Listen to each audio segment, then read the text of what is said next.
We all know what the rules are. If you've got a question, please stick up your hands. We'll come to you. And I'm here really to ask the questions of Nick.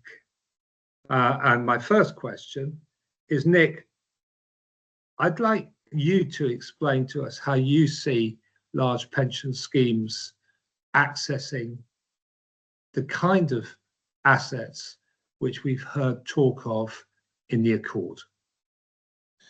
Right. Well, thanks, Henry, and thanks for inviting me to join Pension Playpen. When I signed up to this, I was told that you could only see the lower half of my face, and I suppose it's the epitome leading with your chin.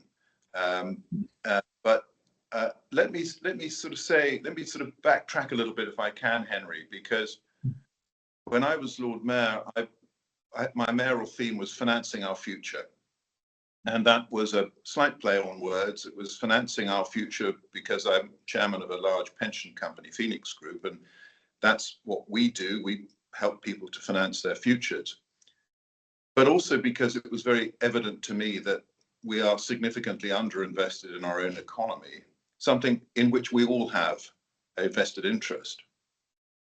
So the Mansion House Compact, which was getting as many of the DC players as possible to sign up to something that they felt they could subscribe to, was always going to be the start of a process, the start of a discussion. I focused on DC because, if you like, it's the simplest part of the whole pension ecosystem. It's simply a bunch of savings pots. And in many cases, the people who have DC pensions are in their 30s and 40s, and therefore have a very long time to the point at which they're looking to monetize that pot and create some retirement income. And to me, that therefore made it a very obvious conversation to talk about private assets. Because as we look around the world at the most successful pension systems that exist, they have high exposures to the private asset classes of unlisted equities, infrastructure, real estate, and private credit. And those are markets that are very, very difficult for retail investors, let alone pensioners, to access. And to me, that felt as if it was a real priority. So we know that most people with DC pensions have a completely unrealistic expectation as to what they're going to be able to get from that pot at retirement. Many of them think that the amount of money they've got in their DC pot is what they'll get every year as a pension. Yeah, it's true. And we struggle with this whole issue of financial literacy in this country. We're not alone in that, but I'm always reminded that 48% of adults in this country have the numeracy skills of an 11-year-old child. So as we think about how we build on a program of financial literacy to help people try and make complicated decisions and understand the power of compounding, which is such a critical part of building pension wealth, we need to be able to explain to people that they need to start saving early, they need to save as much as they can, and we need to make sure that their pensions are invested in the asset classes that deliver the best returns. And of course, we will always be able to point to, and journalists love pointing to, the fact that over the last 6 months or over the last year or over the last 3 years, a particular private asset class hasn't performed particularly well. But we've got to move away from that very short-term thinking as we think about investments. And we have to sort of buy into the Warren Buffett response that he gave when he was asked, how have you been so successful in your life as an investor? And he said, there are 3 things. One is where I was born. Second is my genes. Yeah. And the third is the power of compounding.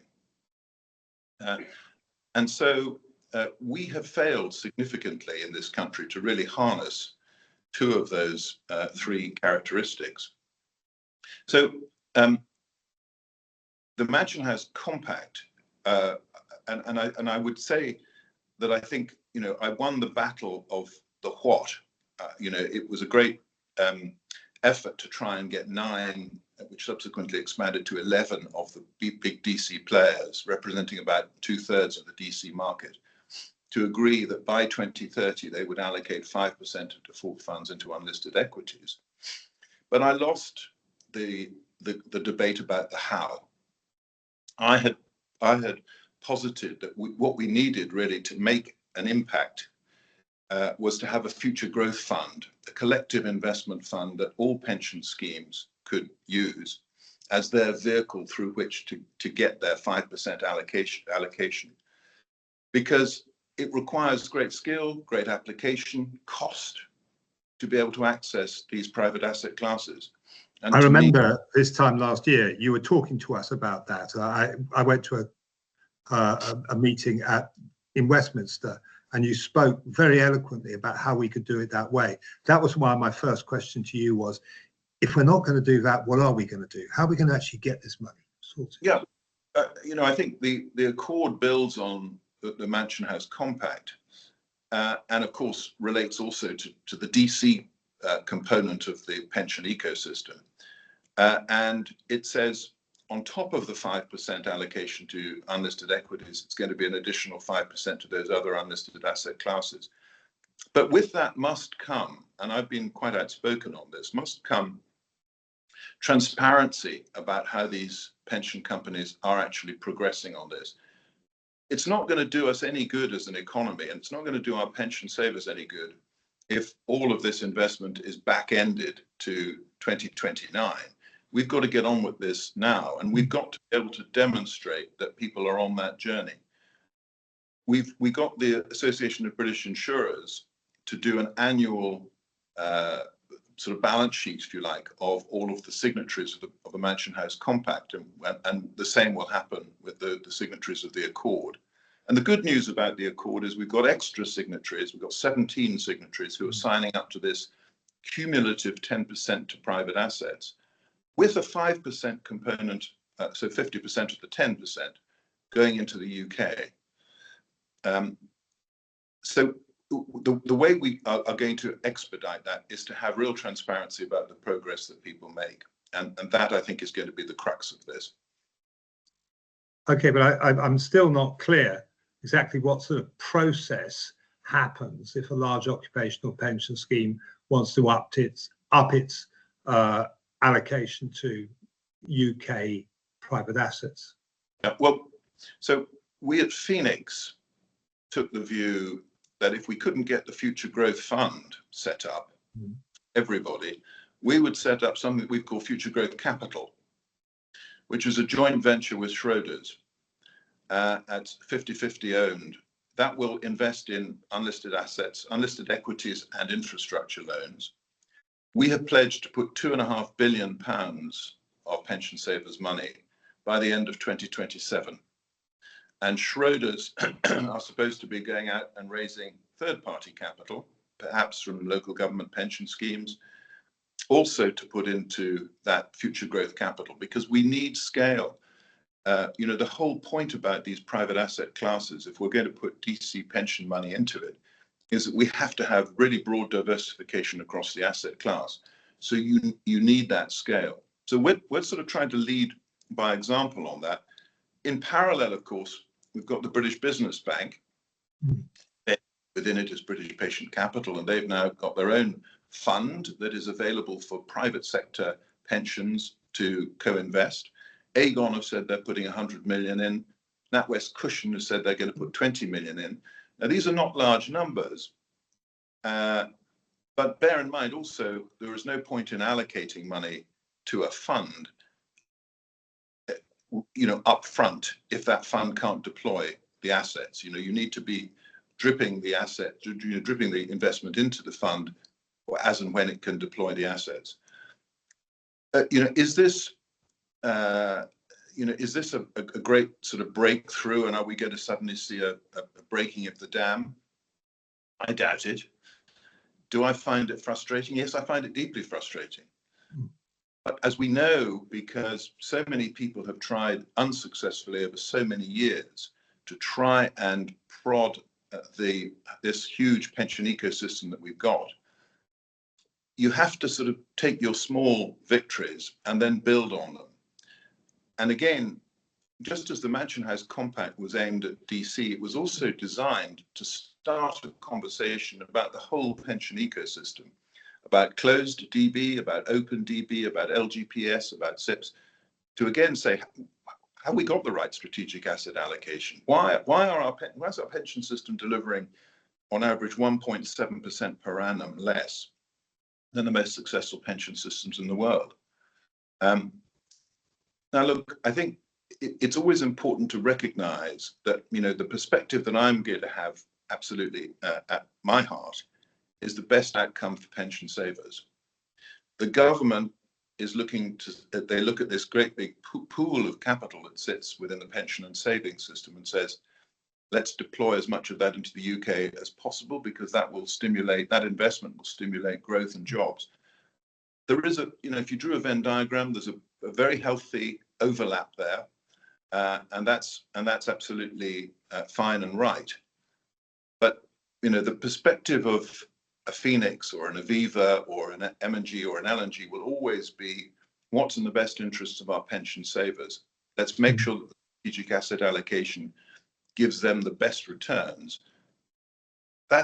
Everybody's prepared to sign up to the role that private assets will have to play in that strategic asset allocation. There is a bigger debate about how much of it should be applied to the UK. It's a very interesting question as to whether this is a collaborative process. For instance, Nest have got a 10% stake in a large Australian fund. And are they going to share the love? Or are we going to see lots of different organizations doing it in different ways? What do you see as happening? Do you see this as a collaborative process between large funds to get everything working? Or do you see this as being a very much a sort of a chasing after the best VFM? Yeah, I think the market will be heavily bifurcated. So the reason that I failed to get the Future Growth Fund approved was because the biggest players, the Avivas and the L&Gs and the M&Gs, said, we've got our own capability. The rent capability. Now, to be honest, M&G have got their Catalyst Fund, the idea is it's a £5 billion fund that will look at venture capital effectively. They really do have expertise and a track record. But I would question, in all honesty, whether L&G and Aviva have really got the skills and scale and commitment around that. Now, what we've started to see is that the L&Gs and the Avivas of this world are starting to pool their private asset capability. So they're sort of merging their unlisted equity piece with their infrastructure piece. But I think what Nest has done, and bear in mind, Nest is a real leader. I take my hat off to them. So their investment in IFM. So IFM itself. We shouldn't forget, 4 of the Aussie supers got together and said, we need to have the skill to be able to invest in infrastructure. So they set up IFM. And the idea was that would deploy their assets in infrastructure class. IFM then just sort of vertically integrated into the other unlisted asset classes and is now a very big and successful player. So what Nest has done is to say, we're going to use IFM as a vehicle. They also have an ownership stake in it, so that they can actually compress fees, because of course the other thing that we're all focused on is, how do we absorb the cost of this within a sort of value for money framework. So I think what we will see is that the smaller players will say, we could never have this capability. We don't want to be choosing specific infrastructure funds or private equity funds. We're going to look for a collective opportunity, and British Business Bank is one potential one. Future Growth Capital is another. I would love to see us as a country have 3 or 4 15 to 20 billion pound funds that competed with one another and provided some opportunities and some choice for those pension schemes. So To answer your question, I think we are unfortunately going to see people do their own thing. They're going to try and define their own competitive advantage. Competition is a good thing, but unfortunately in this area, scale and skill are absolutely critical. And I said at the time, my fear is that, if we're going to have 50 billion allocated to this, we're going to see 50 different £billion pot. That doesn't do it. That doesn't put us on a par with Sequoia Capital or Andreessen Horowitz, the big, West Coast investors.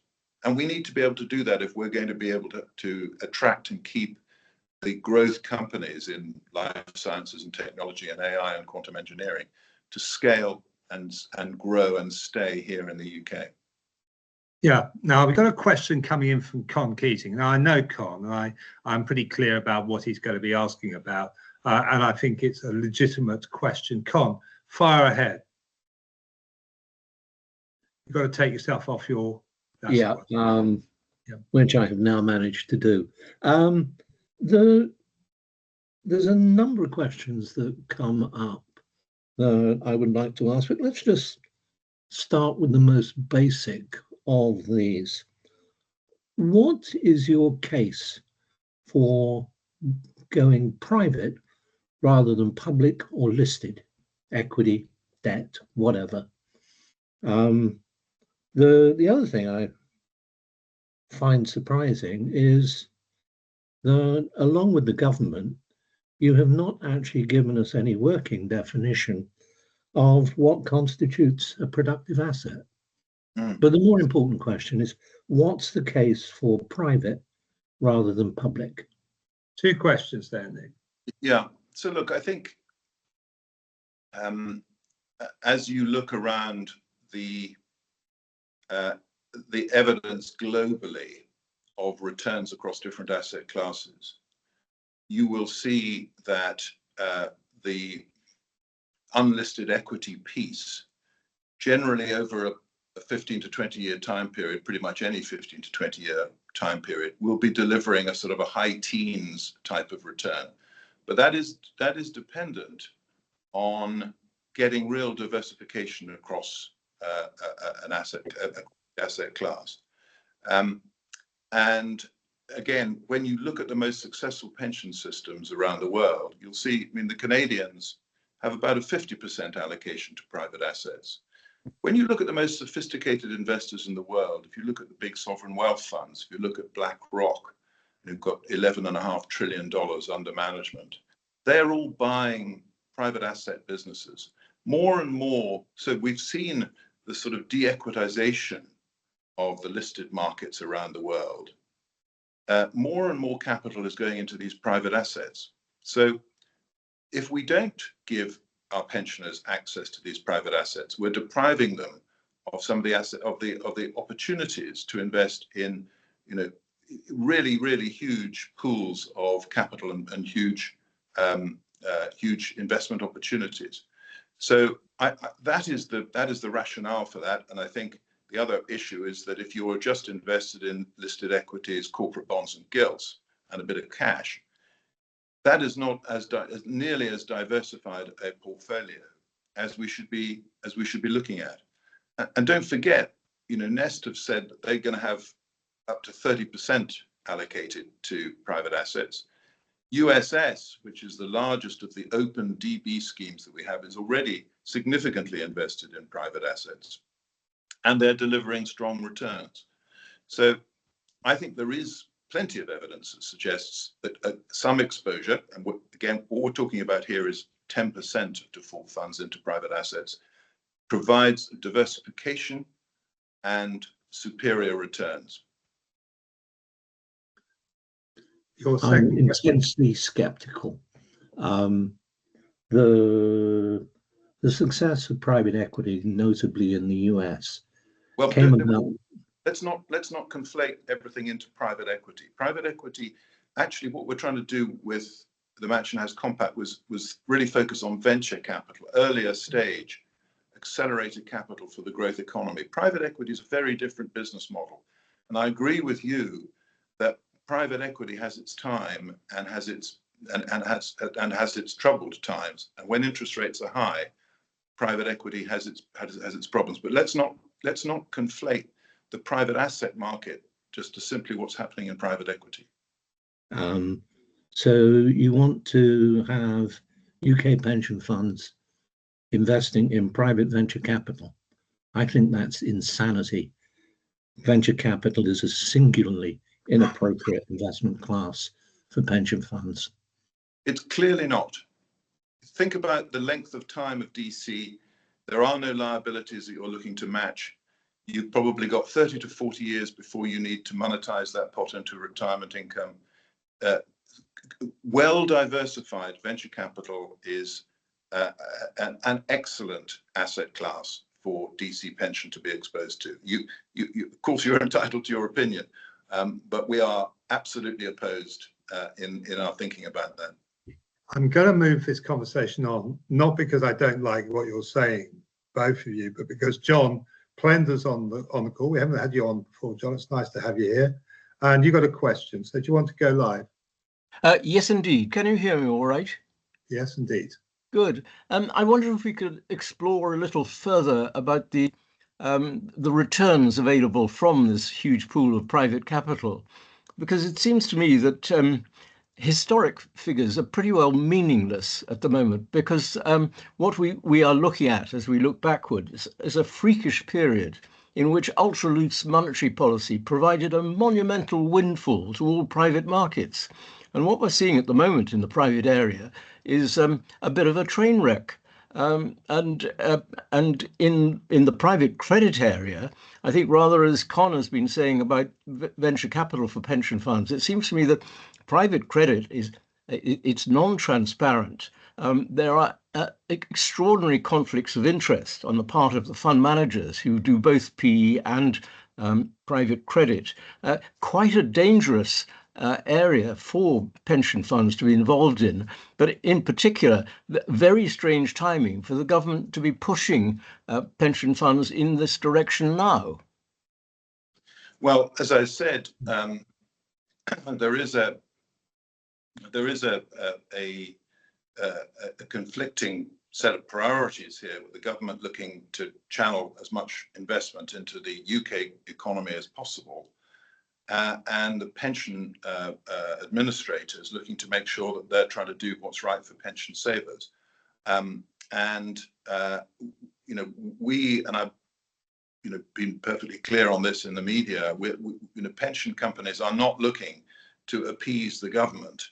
We are always going to be motivated by trying to do what we think is right for pension savers. I think you're absolutely right about this sort of distorted period that we've had with extraordinarily low interest rates, and with a return to more normal interest rates, we'll need to see how these asset classes perform. But I do go back to my previous point, which is that the most sophisticated investors in the world, the vast majority of sovereign wealth funds are now allocating more than half of their funding that they're investing to private asset classes rather than listed asset classes.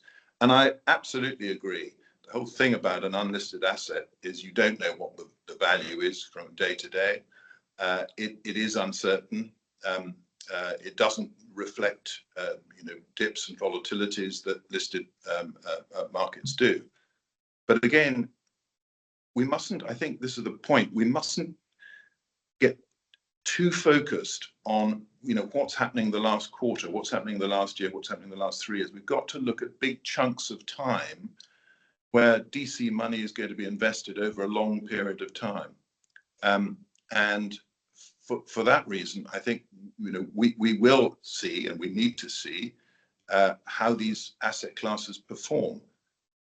If we always said, well, the past is no guide to the future, therefore we shouldn't do anything differently to what we've done in the past, I'm afraid that's sort of where the pension industry has been for the last 20 years. And that's why we're so behind the curve.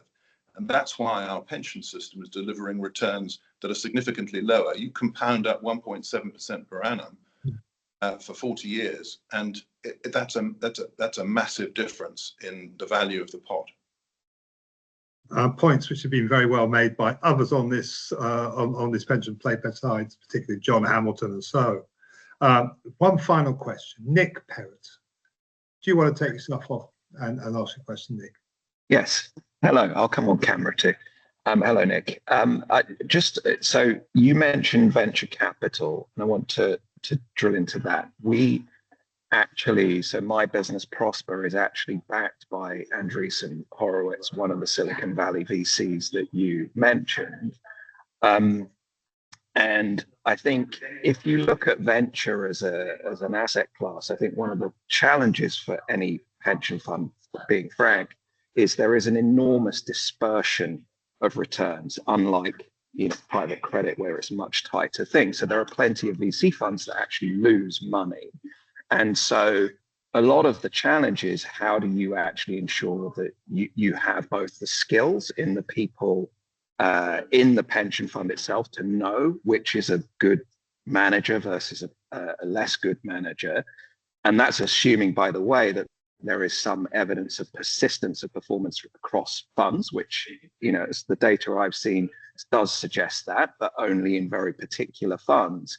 But, when you mentioned Sequoia Capital there, or Andreessen for that matter, how do you see British pension funds getting the scale to even be allowed to co-invest in those entities? Yeah, look, I think that's absolutely critical question. That is sort of at the heart of my frustration, that the idea about the Future Growth Fund didn't get the traction that I felt it needed to.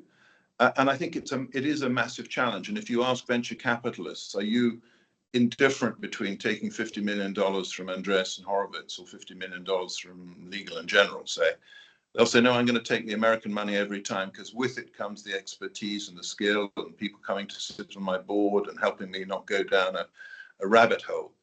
And that is a massive challenge that we do have. Look, but we do have a lot of very good specialist venture capital firms that are struggling always to raise more capital, that actually, in many cases, have very, very strong track records in particular areas. We're very good in fintech. Life sciences is very difficult, but my goodness, there is a huge demand for capital there. So I think you've absolutely put your finger on it, and I share that view completely. I think without the scale, you tend not to get the skill, and there's a sort of Gordian knot that needs to be unlocked on that one. So it's a massive challenge, and it's something that we've really got to work very hard on. There are ways around it. A lot of these US firms are fascinated by the opportunities in the UK, and are huge investors in the UK. And we know that once you get to a capital round of sort of £200 million or more, over 85% of the money raised is US money rather than UK money. But with that, I think will come sort of the ability to rent that skill. And what I want is our pension companies to be able to co-invest alongside in those deals alongside the Sequoia. Now, we're not going to be saying we are as influential as Sequoia or Andreessen Horowitz, but at least we should be able to co-invest alongside them and give our pension savers the opportunity to benefit from that sophisticated level of investment. I'm very conscious of your time constrictions, Nick. We are now at 11:02. Shall we wrap your bit up and move on to the ever-patient Amelia Henning? Very good. I'll say goodbye in that case. Thanks, Henry, and thanks, everybody. Thank you very much for being with us, Nick. And we look forward to hearing more. I'll say goodbye to you now and introduce us to a less familiar to you, but to me, very familiar face, and that's Amelia Henning. And the reason she's interesting to me is because I spent much of my youth in a place called Iceland, and she is doing quite a lot of her work in Iceland. And secondly, because she makes an awful lot of sense to me about what she's doing. And so I'd like her to talk a little bit about what GIG is up to, and then we can dig down into how you go about raising large amounts of money if you're in a startup situation and wanting to get to a point where you are effectively part of the productive finance movement. So over to you, Amelia. You tell us a bit about GIG. Thank you very much for the kind introduction, Henry. That's very, very good of you, and thank you for the invitation to speak with you all today. I will give you a very brief introduction to what we're doing, and then I'd be very interested in questions and the discussion, given the expertise on this call. So at Global Interconnection Group, we are looking long term. We have big ambition to build a portfolio of investments in interconnection and the related assets. And by that, I mean the electricity cables essentially that connect countries and grids, but also the enabling infrastructure that supports that and the data connectivity that goes with that. Why do I say that? We see real opportunity both for the country, the economy, but also, frankly, for our underlying investors in coming into that energy and data interface. We don't have grids in Europe that are necessarily stable, with the huge investment that's gone into renewable energy, and the ability, for example, to put an interconnector, so an electricity cable between the UK and Iceland, would open up for Europe access to long-term baseload energy, which is really important when you think about the intermittency of the wind and solar build-out that we've heavily invested in the UK in particular.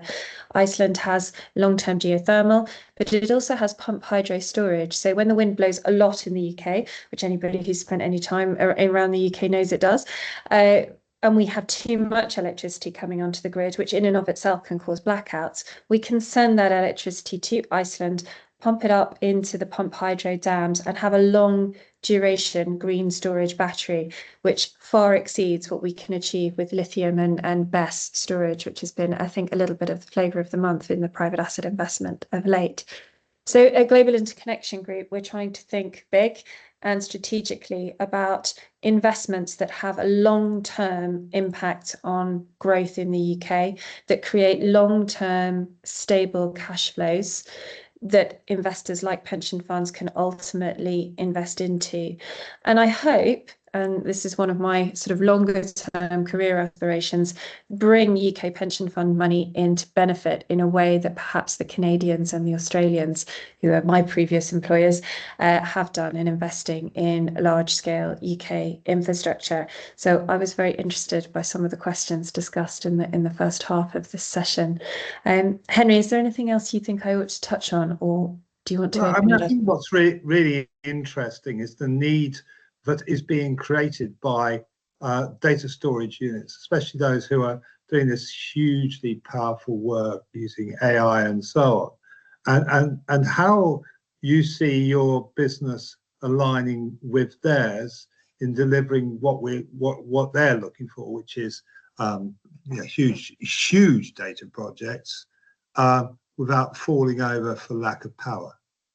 It's a really crucial issue. I mean, some of the big hyperscalers who are looking to do AI training, and I'm not talking about the Bitcoin trading, if we leave them to one side for a minute, they need huge amounts of power. I mean, we're talking about data centers that are requiring stable baseload power supply of upwards of 250 megawatts, up to sort of 500 to 600 megawatts. And that's really difficult to source. I think a lot of people are aware of the challenges of getting connections to the UK grid. But I think when you look globally, finding sites that have the space and the scale to connect, to build the data center, but also then to connect in and access that level of power is really rather unusual. So for me, I really want for us to be able to take advantage of the fact that we're putting these connections in place, investing hopefully in supporting the grids at either end in terms of bringing that generation to the fore, and then being able to develop and build data centers that we can provide the power for.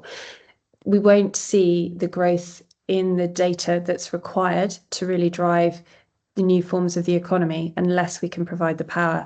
And by power, I mean stable power, long-term baseload, not intermittent power that fluctuates. So for us, it's a really interesting opportunity to build value, not just investing in one infrastructure asset, but really seeing the ripples and making that work for our investors. Okay, Con was going to ask a question, he's just disappeared. But Charles has taken his place. So Charles, I know you have a business in question. Do you want to ask your question? Yeah, I do, and been a very interesting discussion so far. What Amelia is talking about sounds, to a non-technical person like me, a great idea. And I know that they're doing a sort of similar thing out in the Caribbean. My real point is that it might be a two-headed creature, insofar as I can see all of the benefits and the advantages that Amelia's outlined. Equally, there are geopolitical weaknesses, and I refer in particular to a number of, gas pipeline explosions undersea, cable attacks undersea. I mean, if I were going to make an investment in what it sounds like a great plan, I would be really concerned to know what provisions are there being put into place to make this new system secure. Because I could quite see, a Putin squad or the North Koreans or the Iranians seeking to disrupt. I think it's a really good point, and it's one of the things that, I'll be honest, does keep me awake at night, is thinking about the security of the assets that we're looking to develop.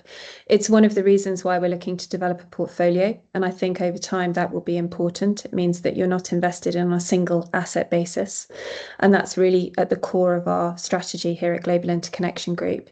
In addition, I might ask, are you looking at a similar model to the internet in the sense that when DARPA first developed the idea, the notion was that communications could reroute through the network? Is that what you're thinking?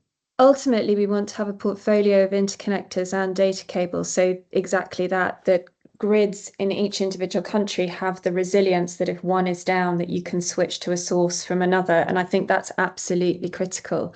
And when I think about what we're doing in Iceland, it's one of the reasons why Iceland is so interesting. We want to build a data center in Iceland that connects through, and also ultimately in the UK. And where we're looking to build the data center in Iceland is on the east coast. And what that means is that we have strategic resilience away from all the other data centers in Iceland, which are all built about Reykjavik in the west. And when you think about the data cables that come into the UK, all of London's internet comes into one hub. By putting a cable that connects Iceland to the north of England, and ultimately our aspiration is bigger across the Arctic Circle more generally, we are looking to create that strategic resilience, both in terms of energy and data. And that's, again, a key driver of the investment thesis we're looking at. When I think about cable cutting, however, it is actually quite difficult to accidentally, and I use the term advisedly, cut a very deep water data cable. And actually the area of risk is really where the cables come closer to shore, where you could have a trawler drag, for example, with an anchor. And we've spent quite a lot of time and money looking at how we can bury our power cable and protect those power cables, particularly close to shore. Data cables are interesting because they're not buried. And that's one of the things that I think there is a potential benefit in the co-location of data and energy systems, in that we can take advantage of potentially co-laying both of those. But that's to be explored. And I fear I'm delving into a technical rabbit hole here. And then maybe you are indeed. And we're all lost because we're like pension people. Quick supplementary question. Quick question, Charles. Thank you. And then I'll shut up. Are you also looking at connectivity with space?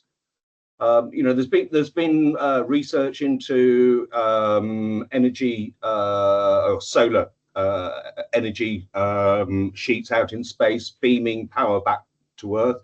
I'm glad that you're looking into the security side of it. Are you thinking about the space side as well?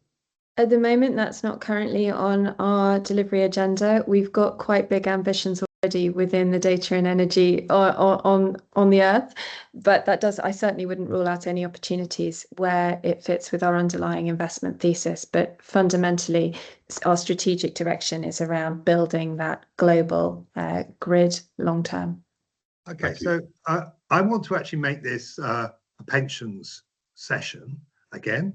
So I'm interested in because you're not a pensions person, Amelia, but you must have had some thoughts arising, not just from what Nick was saying, but what's been talked about over the last few weeks, months, a couple of years, in fact, since Jeremy Hunt floated this.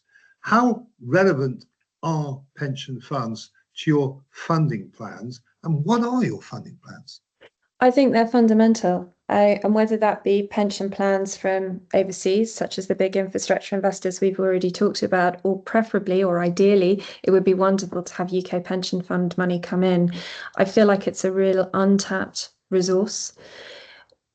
The assets that we're looking to develop are long-term, strategically critical infrastructure assets that don't necessarily fit well with being traded every 4 to 5 years as individual equity funds come to an end. So being able to find long-term strategic partners who are looking for those long-term stable returns once the projects are developed and operational, it's really about alignment of interest and putting the right type of capital to work in the right way against the right risk profile. And for me, having people who understand that at my board, which is, you know, crucial to driving the direction of the company, and having investors who share our long-term ambitions is really, really key. In terms of our fundraising plans, however, I'm also very conscious that we're very much at the development stage, and that's where you see the higher returns, but equally the higher risk. And therefore, our business model deliberately looks to bifurcate, if you like, that risk profile, and there will be a pool of money that is able to take that near-term risk, and then once we've de-risked those projects and the cables are underwater and they're transmitting electricity, that we will be able to bring in money that wants the lower return but is in it for the long term. For me, though, that alignment of interest is really key. And so what I'm hoping is to bring in investors, and pension funds are potentially ideally placed to do that, given the sort of range of risk that you're looking to place in different pools of money, where you can invest now and achieve those higher returns today, but retain a long-term interest in that project and build that diversified portfolio of long-term operating investments, but with the ability to drive higher returns in future development. Have you thought about how your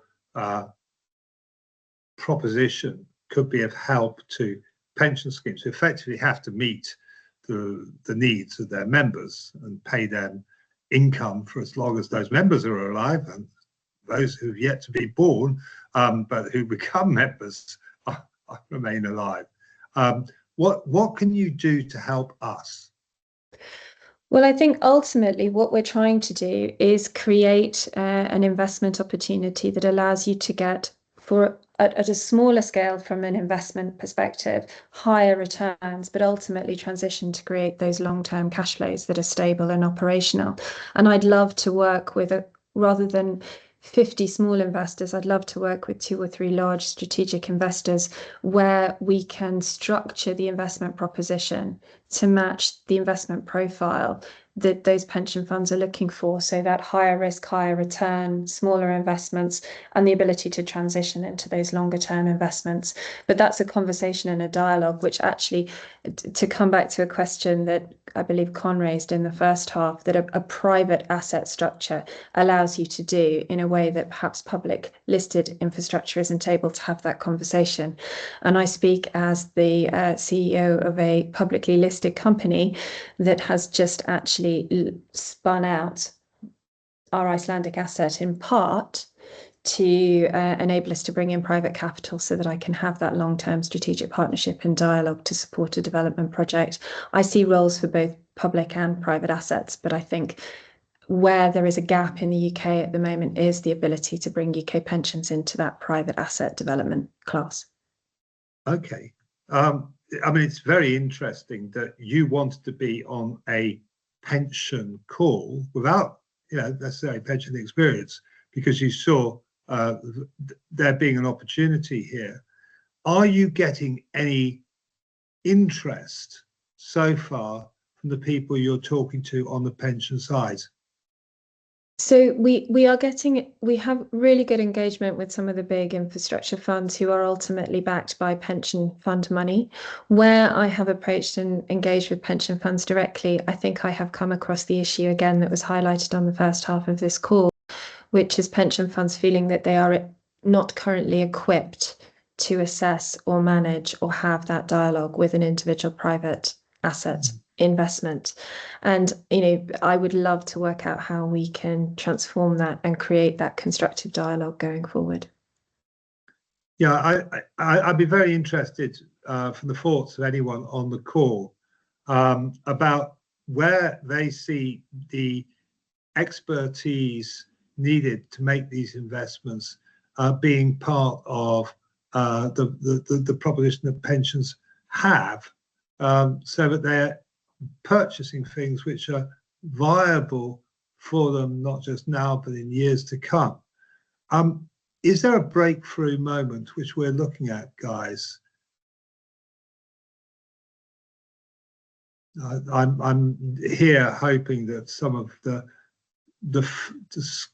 substantial amounts of no, I can't see any, no hands going up. Well, all right, I'll give you my thoughts. My thoughts are that we have organisations like the BVCA out there who don't seem to be talking an awful lot at this moment with organisations like the PLSA. We hear a lot about needing to get buckets of private assets into which people can pick. I see good news happening at Nest, but I haven't as yet seen that replicated elsewhere. I'm glad that USS was mentioned because that's perhaps the exception. Yeah.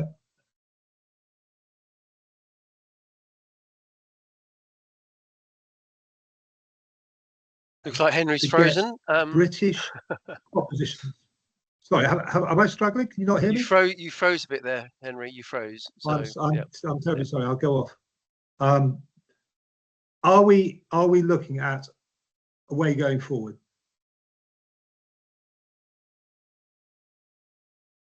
So, sorry, Henry, I lost you in the middle of the question. So I'm very sorry. I want to know whether we feel that there is the developing capacity within pensions to purchase this kind of product, which you're talking about, Amelia. I hope we heard that. I did. I feel that the others on the call might be better placed to answer about the capacity within the pension fund market, but I certainly feel like initiatives like the Mansion House Accord are moving us in the right direction. But I'd be very interested to hear from the I wider finally group. solicited questions from our normally very loquacious audience. Whoever's got their hand number one up, is that? That's Con. That's Con. Oh, Con, that's Con. do you want to unmute Pete, Con? I'm not sure whether Con's here. Yeah, I know I am indeed here. Oh, you are, right. Off you go. Just that I changed sex and turned into my daughter halfway through this presentation. Sorry, I got God knows why. Yeah. Two questions for you, Amelia. How does your business interact with, relate to, whatever you want to say, National Grid? Bearing in mind that National Grid has both a transmission network and a distribution network, and that the two are very closely related, almost symbiotic. The other thing I am completely unsure of at the moment is, it's fine and good to be laying all of these cables and interconnectors and what have you, but what's your business model? How does this make money? Because that's what actually matters to a pension fund. Absolutely. Taking the first question first, we work very closely with National Grid. We have an excellent dialogue with them across a number of aspects. We have a connection agreement with the transmission network, so NESO, the recently nationalised part of National Grid, bringing hopefully the cable into Birkhill, which is a critical hub in the north of England for a number of interconnectors, wind farms, etc. So we work extremely closely with them, and I am hoping to increase that dialogue and hopefully bring them in as a partner longer term in terms of how we're aiming to deliver the construction of the project. So that is key, and I think you're absolutely right to highlight and identify it. In terms of the business model, fundamentally, we are looking to build what's known as an exempt cable to Iceland, which means that we will be able to have essentially merchant revenues for the power that is transmitted across that cable from Iceland to the UK and vice versa. But in order to do that and in order to deliver the cable, I'm also very conscious that merchant risk is not something that's necessarily appropriate for a lot of investors, and certainly not a lot of debt providers to take. And as such, as part of that exemption, our conversation with the regulators will be around being able to put in place long-term capacity contracts or power purchase arrangements, however you want to characterize it, to allow us to de-risk the revenue streams. And that's really important, I think, when you're thinking about long-term operating stable cash flows and investing in terms of the risk profile against those. So that's really key. And it's one of the fundamental conversations that we're having at the moment with the regulators and with the Icelandic government and with entities like National Grid. Are you done now, Elspeth? Yeah. As you have now begun. Peter Cameron Brown. No, I think Podrick's next. He's been waiting a long time. Podrick first. Sorry, yeah, do excuse me. Well, let's have it that way round. So, Porrick, do you want to ask your question? Yeah, thank you. It follows on from Con's question, really. You're asking people to invest in something that is, I think, quite interesting and probably greatly needed. But how confident are you that the infrastructure that already exists is going to be fit for purpose when you start to plug it in? It's great to be generating all this energy, but at the moment, we've got an infrastructure that is 60 years of under investment. It is struggling, and the money that the government talks about putting in is not going to be sufficient to get it over the line. So how convinced are you that their preparedness is going to be sufficient for you to be able to plug it in when you actually get this cable laid? It's a really good question. The substation that we've actually got our connection agreement with up at Birkhill has significant amounts of money going into it from National Grid rather than the government. So we know that those upgrades are being made. The fact that it's a nationally critical hub that is fundamental to the wind farms and to the other interconnectors to the continent also gives me some level of comfort.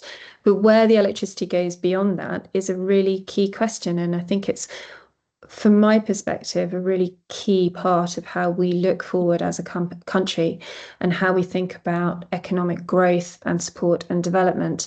One of my longer term aspirations is to think about whether we will need as a company our own IDNA license, and apologies for it might be delving down another technical rabbit hole, but that might allow us to invest in private wire and work with companies directly. And that's part of the whole energy resilience question. But it's something that I spend quite a lot of time looking at and considering. And it's why I was very careful when I set out our corporate ambition. It's not just a portfolio of interconnectors, but it's also thinking about the enabling infrastructure. And a lot of private assets can look at investing in isolation.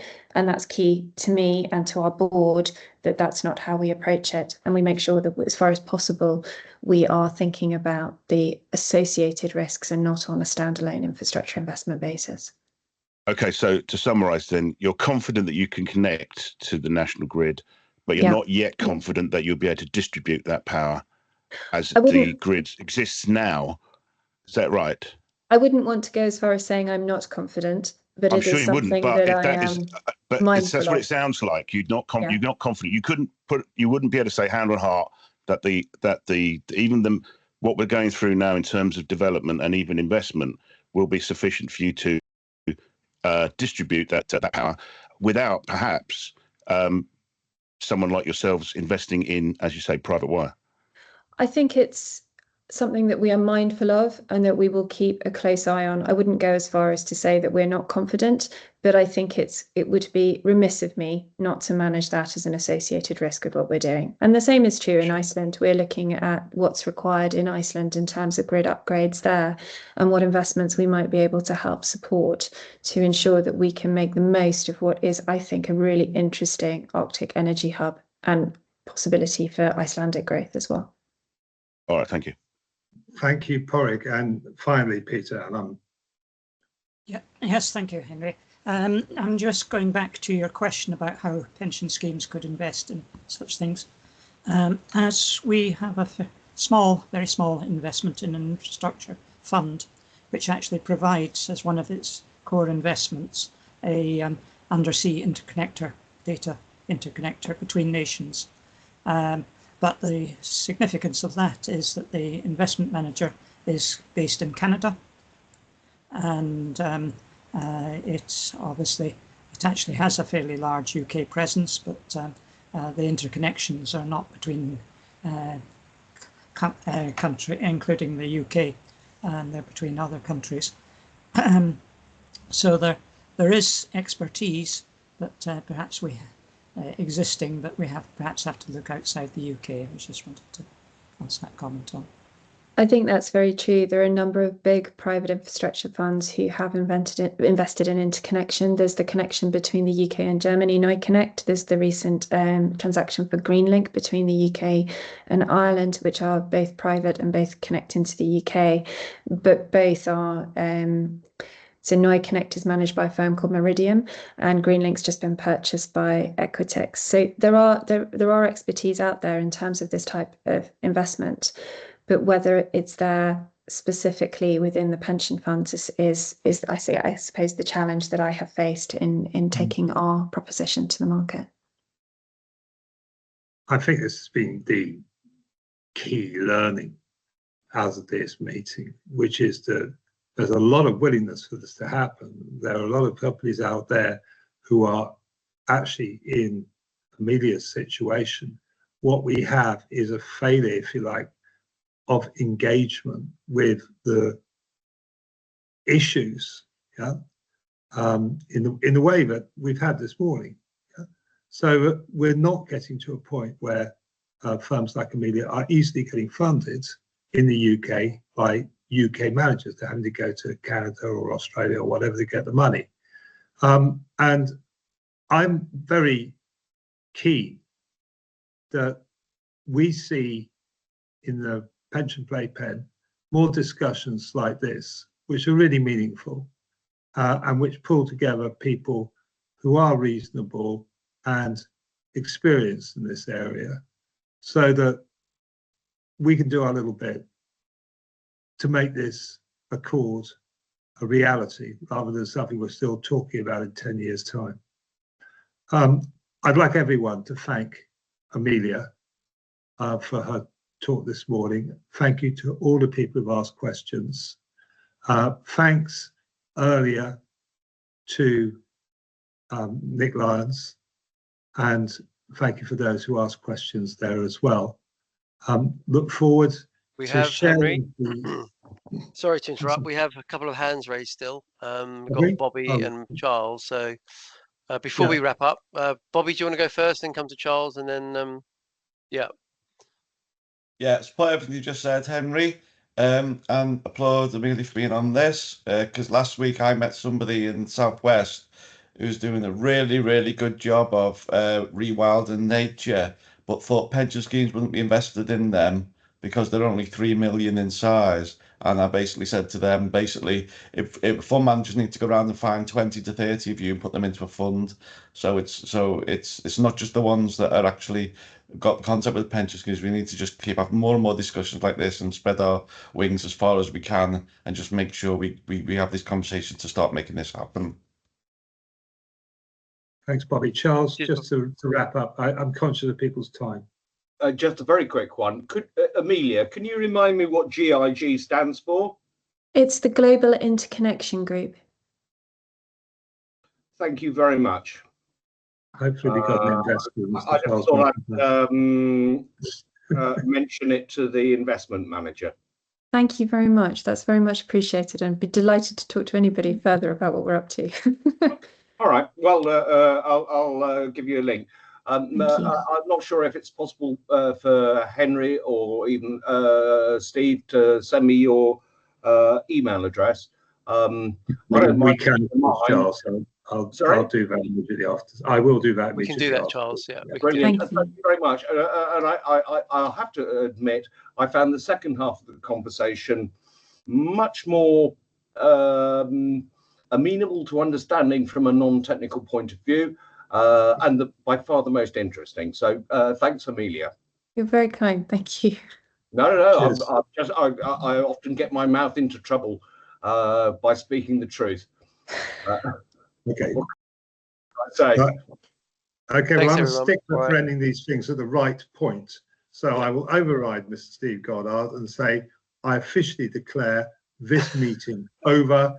may I wish all of you well. May we pray for peace here in Ukraine, in Gaza, and all over the world. Thank you very much. Cheers, Henry. Thank you. Cheers, Amelia. Bye.